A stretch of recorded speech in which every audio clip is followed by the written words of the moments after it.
From the moment that I wake up until I lay my head, oh, I will sing of the goodness of God. And all my life you have been faithful, and all my life you have been so good. With every breath that I am able, oh, I will sing of the goodness of God. I love your voice. You have led me through the fire in the darkest night. You were close like no other. I've known you as a father, I've known you as a friend, and I have lived in the goodness of God.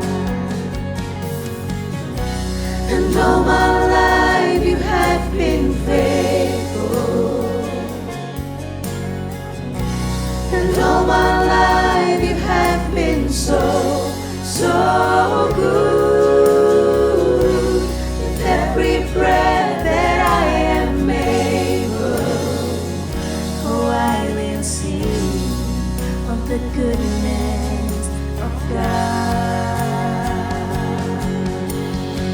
'Cause your goodness is running after, it's running after me. Your goodness is running after, it's running after me. With my life laid down, I surrender now. I give you everything. 'Cause your goodness is running after, it's running after me. Your goodness is running after, it's running after me. Running after me. Your goodness is running after, it's running after me. With my life laid down, I'm surrendered now. I give you everything. Your goodness is running after, it's running after me.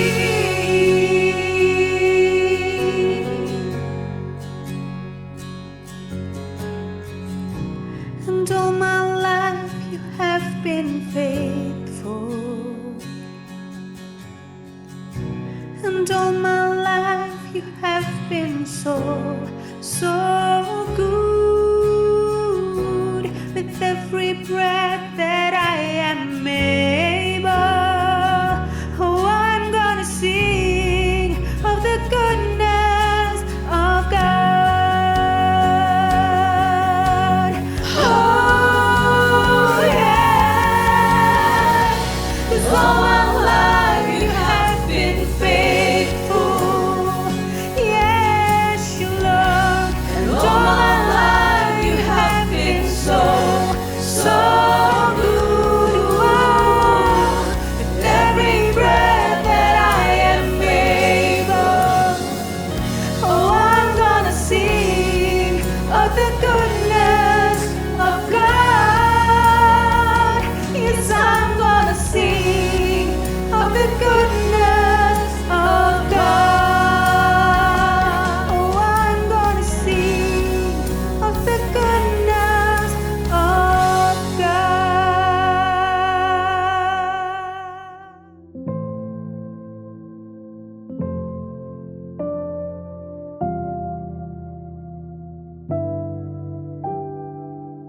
Selamat pagi Bapak Ibu, selamat hari Minggu, selamat kita ketemu lagi dalam ibadah online dari NLCC Indonesia. Hari ini tanggal 10 November 2024. Kita akan melanjutkan seri khotbah tentang ucapan syukur dan hari ini saya akan menyampaikan firman Tuhan di bawah satu tema akar ucapan syukur. Ada 3 bagian firman Tuhan sebagai landasan dari bagian firman Tuhan hari ini akan saya share kepada Bapak Ibu. Yang pertama dari 1 Korintus pasal 10 ayat 10. Yang kedua, Roma pasal 1 ayat 21 dan 24. Dan yang ketiga, kita akan sama-sama belajar melihat dari kisah Daud dalam 2 Samuel pasal 7.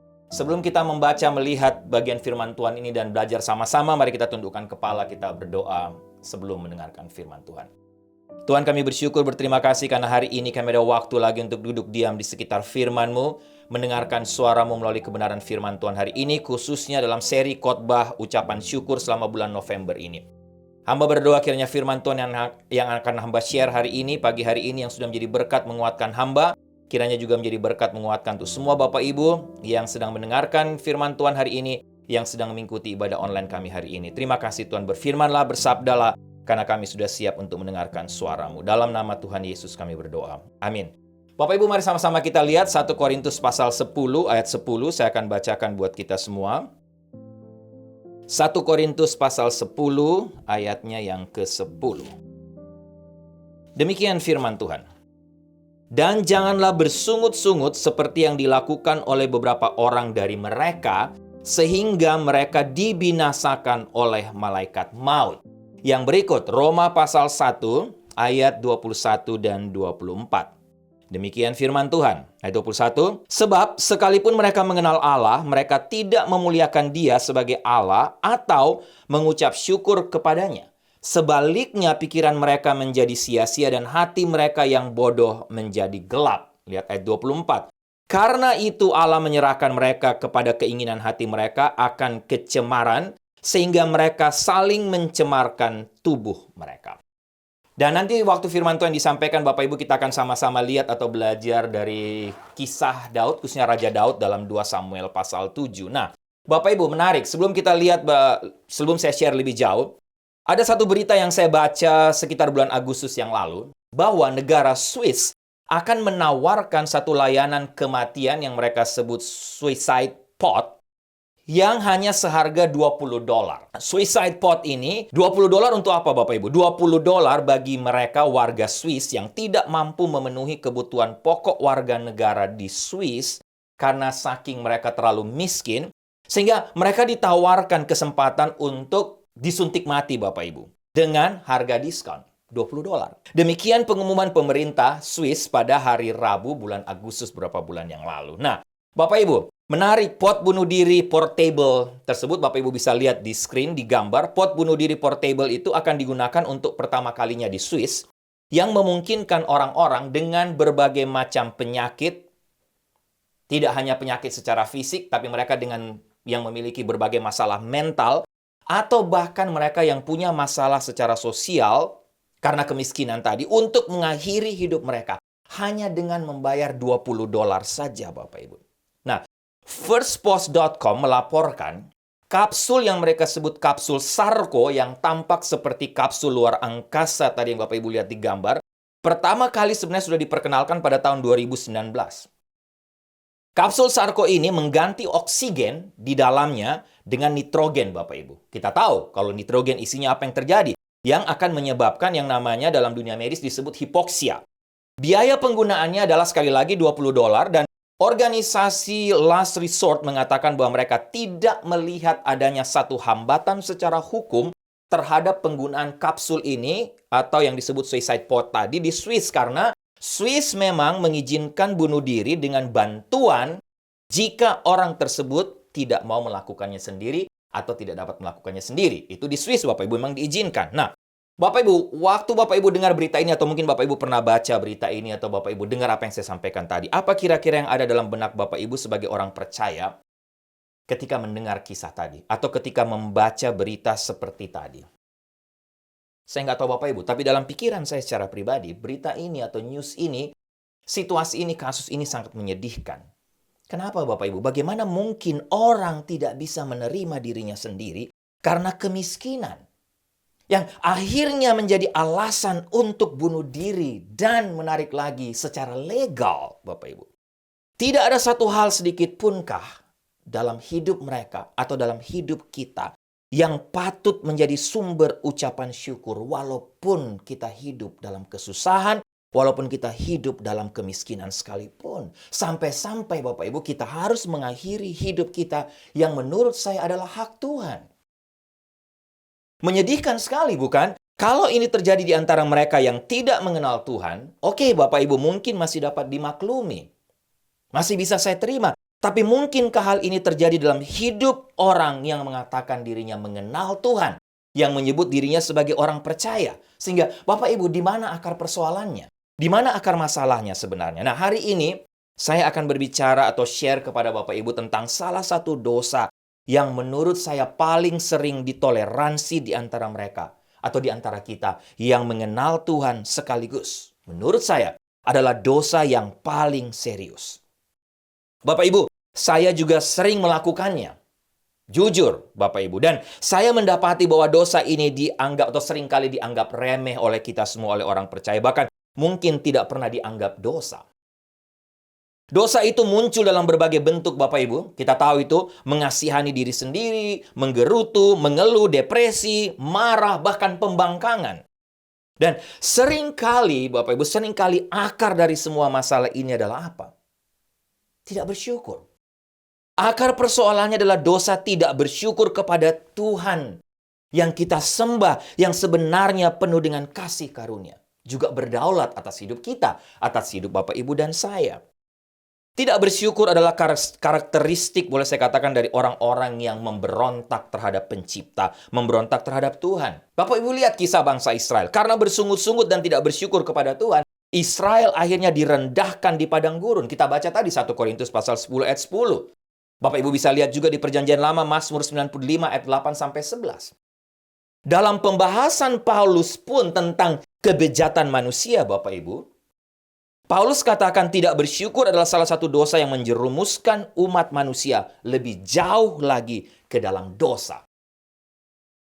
Roma 1 ayat 21 dan 24 tadi yang saya baca buat Bapak Ibu. Sebab sekalipun mereka mengenal Allah, mereka tidak memuliakan Dia sebagai Allah atau mengucap syukur kepadanya. Nah, Bapak Ibu, sebagai orang percaya kita memang diperintahkan untuk mengucap syukur dalam segala hal, bukan? 1 Tesalonika pasal 5 ayat 18. Saya rasa Bapak Ibu semua kita tahu, ingat, hafal firman Tuhan ini. Sehingga semangat bersyukur yang penuh sukacita dan terus-menerus seharusnya menjadi ciri hidup kita sebagai orang percaya. Sebagai orang yang mengatakan mengenal Tuhan, sebagai orang Kristen. Nah, sehingga Bapak Ibu hari ini saya mau kita sama-sama, atau paling tidak saya mau kita belajar dari seorang tokoh Alkitab bernama Daud. Yang merupakan seorang yang berkenan di hati Tuhan.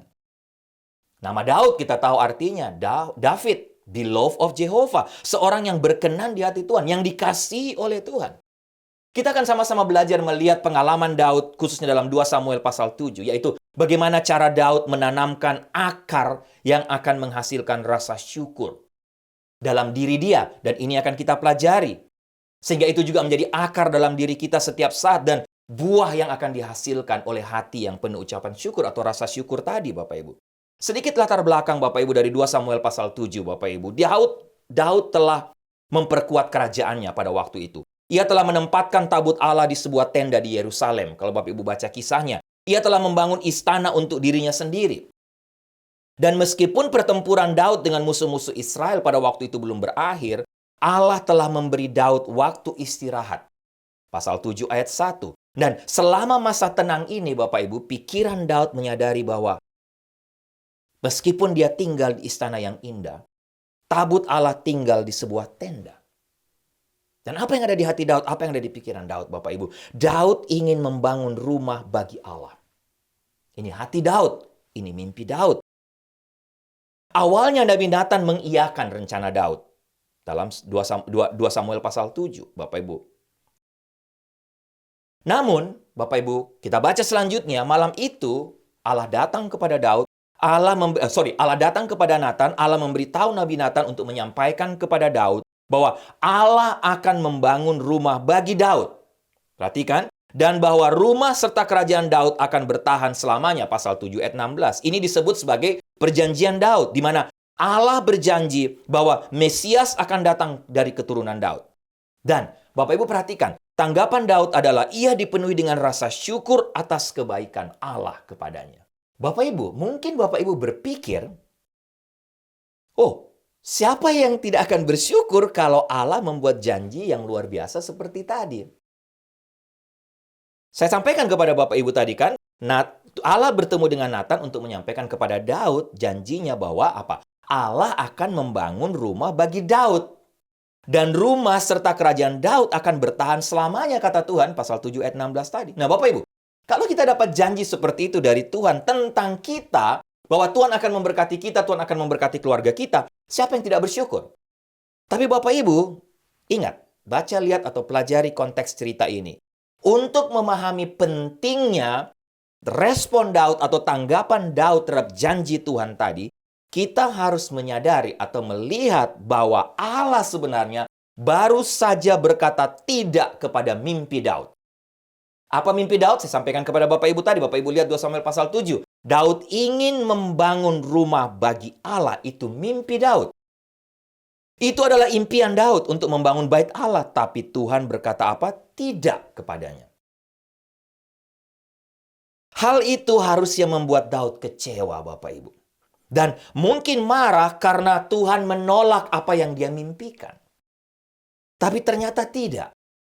2 Samuel pasal 7 menceritakan kepada kita, memperlihatkan kepada kita bahwa ketika Tuhan berkata tidak kepada mimpi Daud, hal itu justru membuat Daud bersyukur kepada Tuhan. Dan menurut saya, Bapak Ibu, inilah yang membedakan Daud dengan kebanyakan kita atau kebanyakan orang percaya lainnya. Apa perbedaannya, Bapak Ibu? Akar dari ucapan syukur Daud. Itu yang membedakannya. Apa akar ucapan syukur Daud, Bapak Ibu, dalam konteks ini, dalam kisah ini?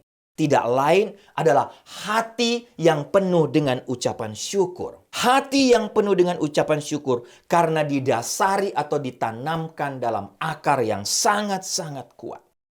Daud memiliki hati yang bersyukur, yang berpusat, atau boleh saya katakan, berakar sangat kuat kepada 3 hal, Bapak Ibu. Yang pertama, saya belajar bahwa hati yang bersyukur dari Daud adalah hati yang berfokus kepada Tuhan dan bukan kepada dirinya sendiri. Akar ucapan syukur Daud adalah fokus hidupnya bukan kepada diri sendiri, tapi kepada Tuhan saja. Bapak Ibu, saya mau kita sama-sama melihat, menonton video kesaksian ini. Kesaksian dari Sissy Winans tentang anak laki-lakinya. Bapak Ibu lihat sebentar. And so that would have to be, when you say the hardest season, was when my son, well, they both went away and kind of lost their minds for a minute. But when he left to go to Australia, at the time, he just wanted to get away, you know, and I knew he was running from us and God, but I didn't know he was in such a bad shape. You know, he was in the shape that he was in until later. But he said he was going and he was grown. There was nothing I could do. And my husband looked at me and said, Cece, he's going to be fine. You know, we got to trust God. So I was like, okay. So I'm praying every day, Lord, just bring my son home. Just bring him home. And he told me later on that on the plane, he told God, whoever gets me first, you're the enemy. That's the way I'm going. Wow. I had no idea he was even in a place like that. And God in all of his goodness. Amen. When he landed in Australia, Melbourne, Australia, a friend of his was going to a Bible study there. My son didn't want to go. But this was the friend who was picking him up, and he was going to see if he was going to live there and all of that stuff. And so he called his dad and was like, Wally is going to this disciple ministry school. He wants me to go with him. Should I go? And his father was like, well, go. If you don't want to stay, you can just leave. And he went into this small little church, and God just... oh my God. God just changed his life completely. Wow. And that changed my life completely. Because God reminded me in his loving way, Cece, I did this for your son and you were nowhere around. Wow. He was on the other side of the world. So it lets me know that the God we serve really is everywhere. And if we just keep praying and believing, God will reach your children no matter how far they are. You know, no matter how far they are in the spirit or in the natural, God is there. So be encouraged and keep praying and keep believing. But when God changed his life, he called me and was like, God is so good. And I'm like, well, yeah, I've been telling you that all your life, but okay, yes. And then the next call, every call was more in depth with his love for Christ. And then he just got on fire for God and he began to witness to his friends. And because of his transformation, the church that we pastor now was birthed out of that. Complete redemption story. Complete redemption. And it was nobody but God. I can't take any credit for that. You know what I'm saying? It's just how good he is. When we get out of the way Right. and trust him, he shows up and he does things that we could never do. Bapak Ibu, lihat kisah tadi. Itulah yang juga terjadi dalam hidup Daud. Bahkan saya yakin seringkali dalam hidup kita sendiri. Daud mengalami banyak kesulitan dalam hidup dia. Tapi kenapa dia bisa menang? Kenapa Daud bisa bersyukur, tetap bersyukur kepada Tuhan? Karena hidup Daud bukan berfokus kepada diri sendiri, kepada kesuksesan, kepada kebesaran diri sendiri. Tapi fokus Daud adalah kepada kebesaran Tuhan. Fokus Daud adalah kepada kasih setia Tuhan, kepada kemahakuasaan Tuhan, kepada kedaulatan Tuhan. Sehingga dengan hati penuh ucapan syukur dan tidak berfokus kepada kekuatannya sendiri, Daud sanggup untuk bersyukur dalam segala situasi. Ketika Tuhan berkata tidak sekalipun, Daud tetap bisa bersyukur. Bapak Ibu, Daud bisa saja dengan mudah berfokus kepada dirinya sendiri karena status dia sebagai raja pemimpin besar Israel waktu itu. Ia bisa saja terjebak dalam menikmati kehidupan yang baik dan tidak peduli dengan hal-hal tentang Allah, apalagi membangun rumah Allah, apalagi dengan kesuksesan kemakmuran yang sudah dia miliki. Untuk apa dia fokus kepada yang lain lagi? Dia hanya fokus kepada diri sendiri. Tapi Bapak Ibu lihat belajar dari Daud. Daud punya beban untuk membangun bait Allah agar Tuhan menjadi pusat penyembahan seluruh umatnya. Daud ingin punya mimpi untuk membangun kerajaan Allah, Bapak Ibu, bukan untuk dirinya. Bukan untuk ketenaran dirinya, bukan supaya dia dipuji orang. Tapi fokusnya adalah untuk kebesaran Tuhan, supaya nama Tuhan dimuliakan. Daud tidak puas sebelum dia membangun bait Allah. Hatinya benar-benar tertuju kepada Tuhan saja dan bukan kepada diri sendiri. Sehingga Bapak Ibu, ketika Tuhan berkata tidak kepada impian Daud untuk membangun kerajaan Allah, rumah Tuhan tadi, hati Daud tidak terpengaruh. Hati Daud tidak menjadi marah atau kecewa. Karena memang itu bukan fokus dia. Dia mau membangun rumah Allah bukan untuk dirinya, bukan supaya dia dikenal orang, bukan supaya dia dipuji orang. Tapi fokus dia adalah Tuhan. Bapak Ibu, saya lihat perbedaannya. Salah satu alasan utama kita bergumul dengan rasa tidak bersyukur, Bapak Ibu, adalah karena kita berfokus kepada diri sendiri. Kita cenderung mengejar kepuasan, kita mengejar kenyamanan dan kebahagiaan diri sendiri. Teologi yang dominan dalam kekristenan Amerika menempatkan manusia dan kebahagiaannya menjadi pusat, bukan Tuhan, bukan kemuliaannya. Kebanyakan tidak, maksud saya, bukan ada teologi seperti ini, Bapak Ibu, tidak semua. Teologi ini mengajarkan bahwa Tuhan ada untuk memenuhi kebutuhan kita. Kita bahkan diberitahu bahwa Kristus mati untuk kita karena memang kita layak. Jadi Bapak Ibu, kita memiliki orang-orang yang pada dasarnya mementingkan diri sendiri datang kepada Kristus untuk mendapatkan hidup yang berkelimpahan. Yang mereka pikir adalah memang hak mereka. Yang mereka anggap akan memenuhi semua kebutuhan mereka. Tapi Bapak Ibu, mereka tidak pernah bertobat dari keegoisan mereka. Dan kemudian apa yang terjadi? Ketika kepuasan mereka, apa yang mereka inginkan tidak dipenuhi, mereka menjadi kecewa. Kecewa ketika Tuhan tidak melakukan apa yang mereka pikir Tuhan telah janjikan kepada mereka. Kenapa? Karena mereka fokusnya kepada kepuasan, kenyamanan diri sendiri. Bapak Ibu, kita sedang hidup atau boleh dikatakan memiliki gereja-gereja yang dipenuhi dengan orang-orang yang datang untuk meminta Tuhan menyelesaikan persoalan mereka dan membuat mereka bahagia. Apakah mereka ingin masalah mereka diselesaikan dan bersyukur setelah itu atas kebesaran Tuhan? Bapak Ibu, tidak. Mereka ingin masalah mereka diselesaikan sehingga mereka bisa menikmati hidup bahagia. Itu fokus mereka, diri sendiri. Tapi Bapak Ibu tidak seperti Daud. Lihat. Daud berfokus kepada Tuhan, bukan kepada dirinya sendiri. Tapi kita seringkali berfokus kepada diri sendiri, bukan kepada Tuhan. Bapak Ibu lihat apa yang Tuhan Yesus ajarkan. Tuhan Yesus tidak berkata, jika seseorang ingin mengikuti aku akan memenuhi semua kebutuhannya sehingga ia dapat menjalani hidup yang bahagia dan nyaman. Jangan salah. Lihat firman Tuhan ini. Yang Yesus katakan apa Bapak Ibu? Jika seseorang ingin mengikuti aku, ia harus menyangkal dirinya, memikul salibnya, dan mengikuti aku.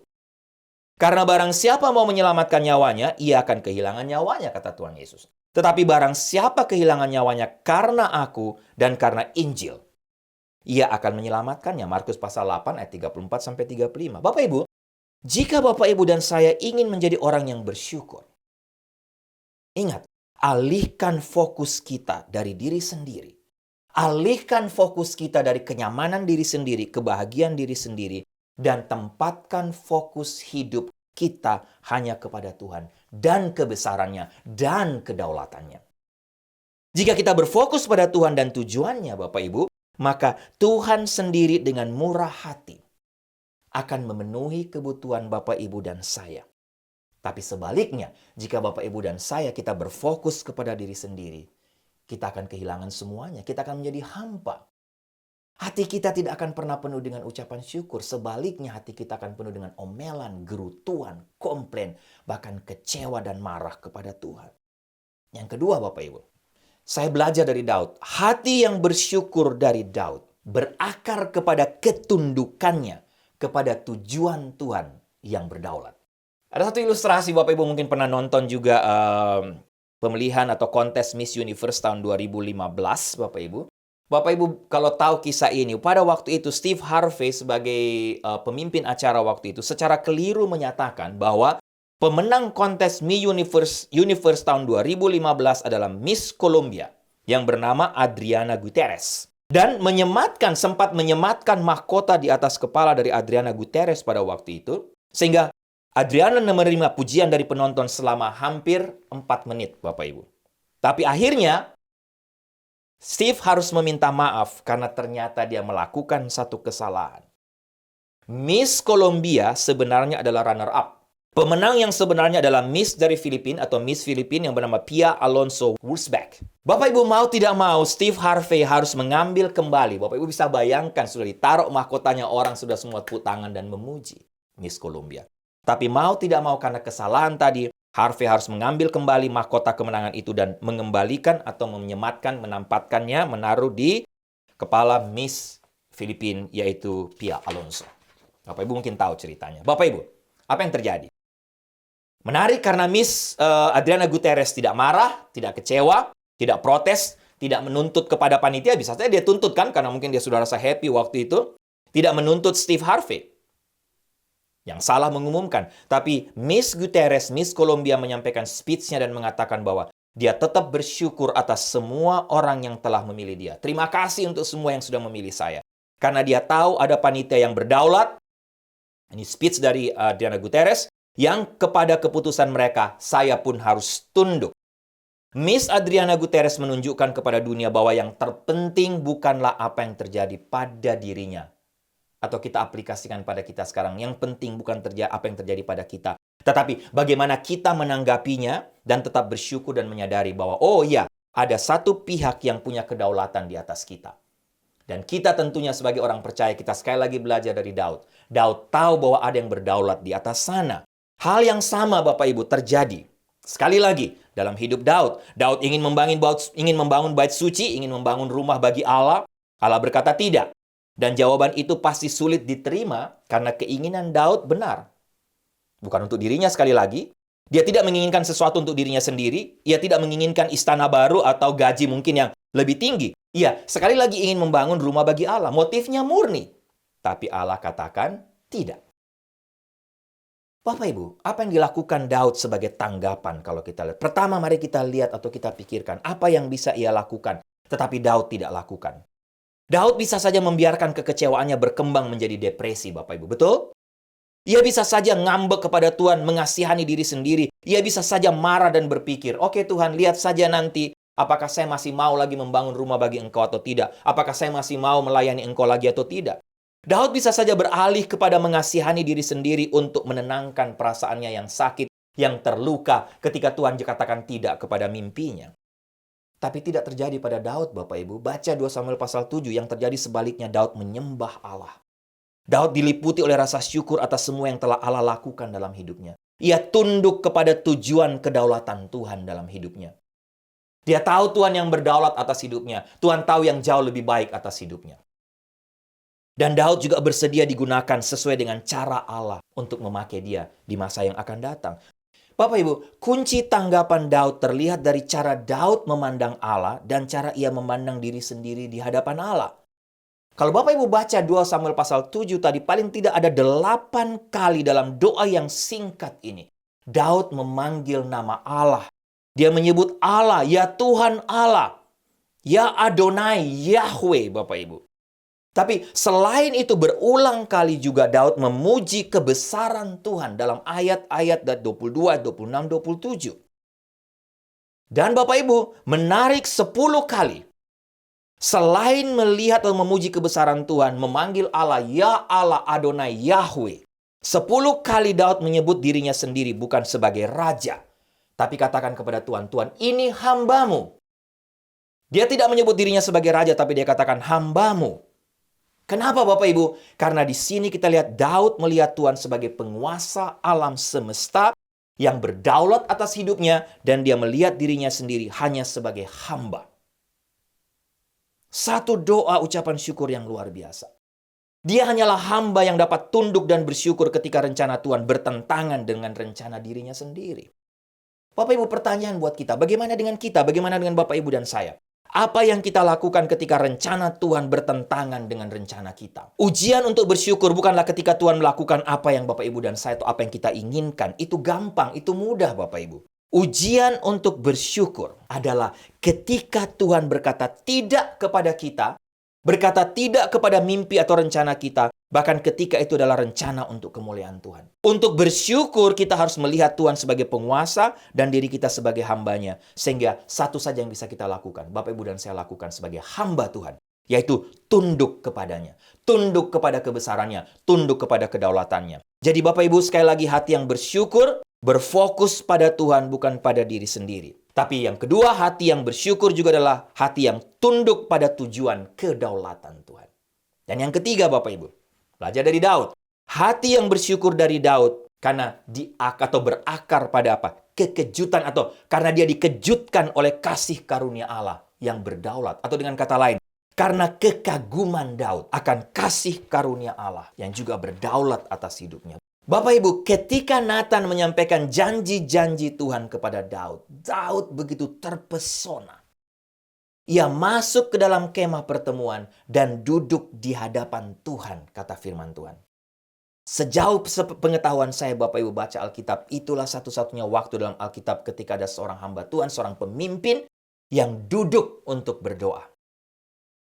Saya pikir Bapak Ibu waktu baca cerita ini, mungkin Daud seperti orang yang kaget, yang tercengang ketika seperti seorang pengacara memanggil kita dan berkata, "Hey Ricky," atau "Ya Sarah, kamu duduk, silakan duduk. Ada paman kamu, om kamu yang kaya yang telah meninggalkan warisan kepada kamu $1 juta." Kenapa saya katakan gitu Bapak Ibu? Ingat, Daud ingin membangun rumah untuk Tuhan. Tapi Tuhan katakan apa? Tidak untuk membangun rumah Tuhan. Kenapa? Tuhan katakan, "Aku ingin membangun rumah untuk kamu, Daud." Rumah untuk Daud. Dan Bapak Ibu lihat, tanggapan Daud itu yang saya katakan tadi. Tuhan, siapakah aku? Siapakah aku Tuhan? Siapakah keluargaku? Bapak Ibu, kasih karunia berarti kebaikan hati Tuhan yang sebenarnya kita tidak layak atau sesungguhnya tidak layak kita terima. Kasih karunia menurut saya memiliki dua sisi Bapak Ibu. Yang pertama, kasih karunia tidak layak diterima yang berarti saya selayaknya tidak pantas menerimanya. Daud katakan, "Tuhan, siapakah aku? Saya sama sekali tidak layak untuk menerimanya." Jika saya menerimanya karena saya layak, Bapak Ibu ingat itu bukan kasih karunia. Jika saya dapat melakukan apapun karena saya pantas menerimanya, itu bukan kasih karunia. Kasih karunia adalah tindakan kedaulatan Tuhan. Sama sekali terlepas dari upaya atau keinginan kita sebagai manusia. Kasih karunia Bapak Ibu seringkali sulit kita pahami. Karena itu bukan karakter atau cara manusia. Dalam hidup, kita dikondisikan pada sistem kerja dan upah, usaha dan imbalan. Itu hidup. Itu fakta kehidupan. Tapi kasih karunia bukanlah upah atau imbalan. Itu berasal dari karakter Tuhan dan bukan dari usaha kita sebagai manusia, Bapak Ibu. Luar biasa. Kita tidak dapat memahami atau menghargai kasih karunia Tuhan sampai kita diliputi rasa tidak layak untuk mendekati Tuhan dengan cara apapun. Perbuatan baik kita tidak dapat membuat kita dipuji Tuhan. Jika Tuhan memperlakukan kita sesuai dengan jasa kita, Bapak Ibu, Dia akan dengan adil mengirim Bapak Ibu dan saya ke neraka. Kita tidak akan menerima kasih karunia itu. Kasih karunia sama sekali tidak layak diterima oleh kita karena kita manusia berdosa. Kita manusia yang bejat, Bapak Ibu. Ketika pikiran itu mampu kita pahami, maka hati kita akan dipenuhi dengan rasa syukur kepada Tuhan. Kedua, menurut saya, kasih karunia adalah kebaikan hati Tuhan. Artinya apa, Bapak Ibu? Kasih karunia mencerminkan kebaikan Allah yang berlimpah ruah. Allah yang sangat kaya telah membuka harta sorga dan mencurahkan berkat-berkat yang melimpah atas hidup Bapak Ibu dan saya.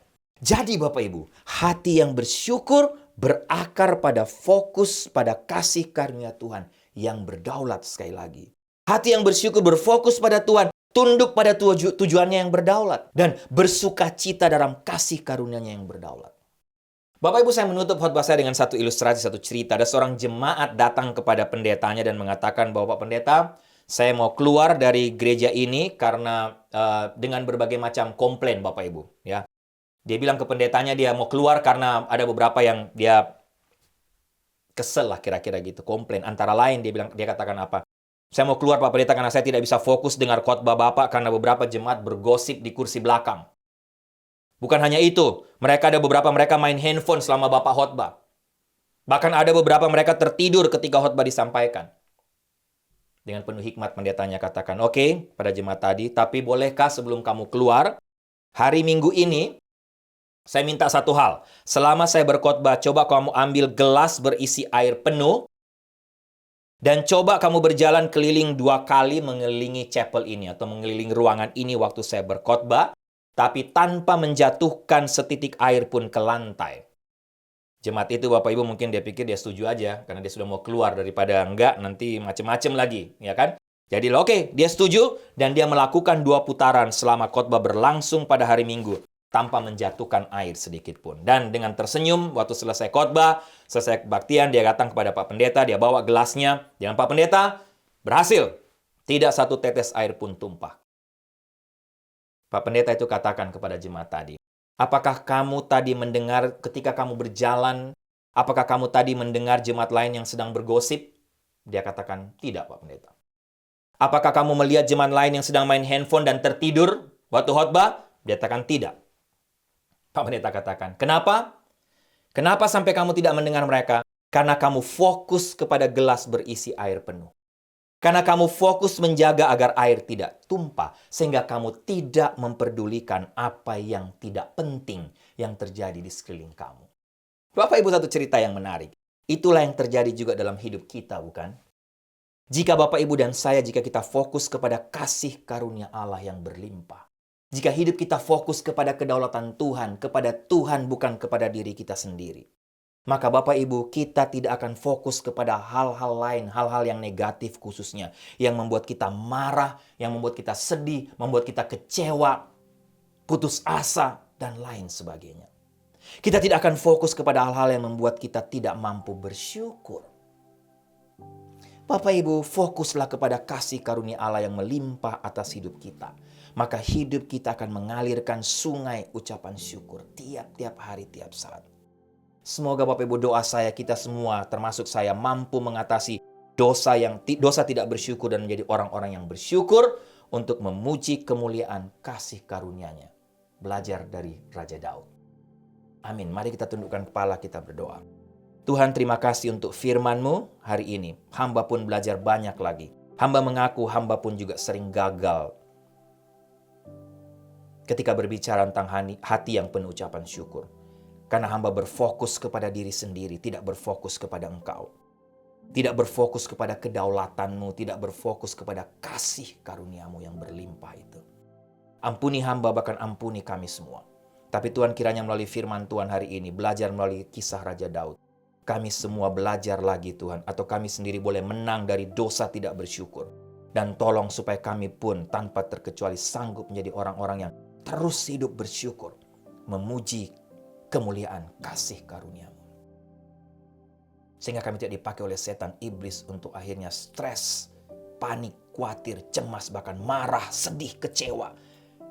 Khususnya ketika hal-hal sulit atau ketika pergumulan demi pergumulan terjadi dalam hidup kami. Ketika Engkau mengatakan tidak kepada doa permintaan kami atau mimpi-mimpi kami. Terima kasih Tuhan untuk firman Tuhan hari ini. Dalam nama Tuhan Yesus kami berdoa. Amin.